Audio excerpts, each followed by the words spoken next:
chicken, we have Philippine lemongrass chicken. Wonderful. And it's served with a curried pickled slaw. Very nice. Got a little bit of lemongrass, some citrus in the marinade. It's also got a Napa oil. Steeped it in there, it gives it that color. Well, it looks perfect, and I love the lightness of the colors and everything. That really goes well with Sauvignon Blanc.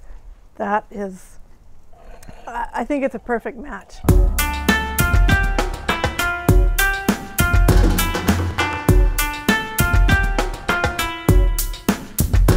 For the marinade, you're not cooking it at all, and we're going to just steep them together to infuse the garlic, the annatto, and the ancho pepper. Bring it to a light simmer, take it off the heat, and you'll let it rest for 45 minutes to infuse. The oil is going to take on this reddish hue. We're going to quarter the chicken. We're going to take the thighs off.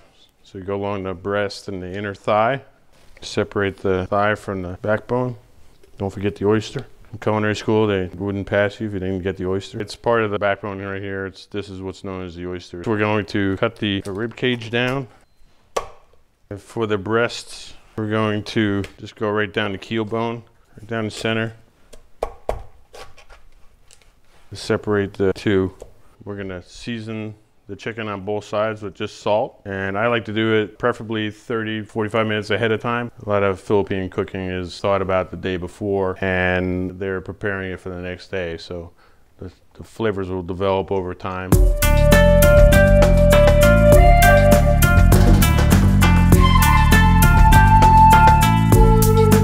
You're gonna let this marinate for 2 hours, or preferably overnight. The more it marinates, the better it gets. Just make sure you don't get this on your chef coat, because it ain't coming off. For the pickled slaw, you're gonna do a mixture of daikon radish, as well as carrots and julienne of cucumber.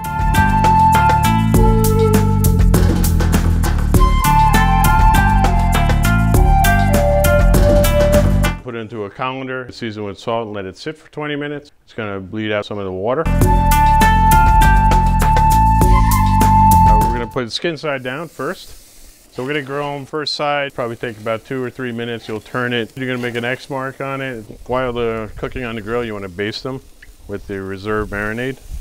And we'll turn them over again, and we'll actually baste the other side. It'll take 20 to 25 minutes total.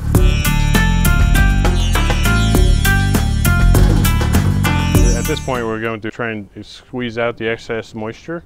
You do have to squeeze it really tight. As you can see, a lot of moisture is coming out of it. Squeeze the dickens out of it.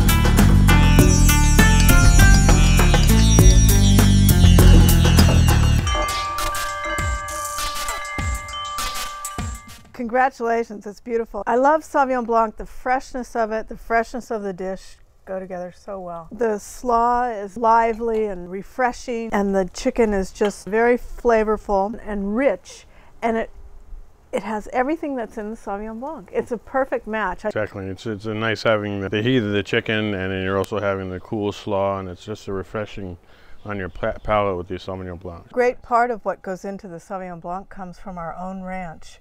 And those vines are 17 and 18 years old. So they don't produce a whole lot anymore, but they do give it a lot of great concentration and intensity. And the Sauvignon Blanc has all these fresh citrus flavors, but it also has a little bit of richness with the Semillon being in it. Together, the blend just marries very well, exactly like your dish. I mean, all the ingredients go together to make a perfect blend. Cheers. Cheers. Happy summer.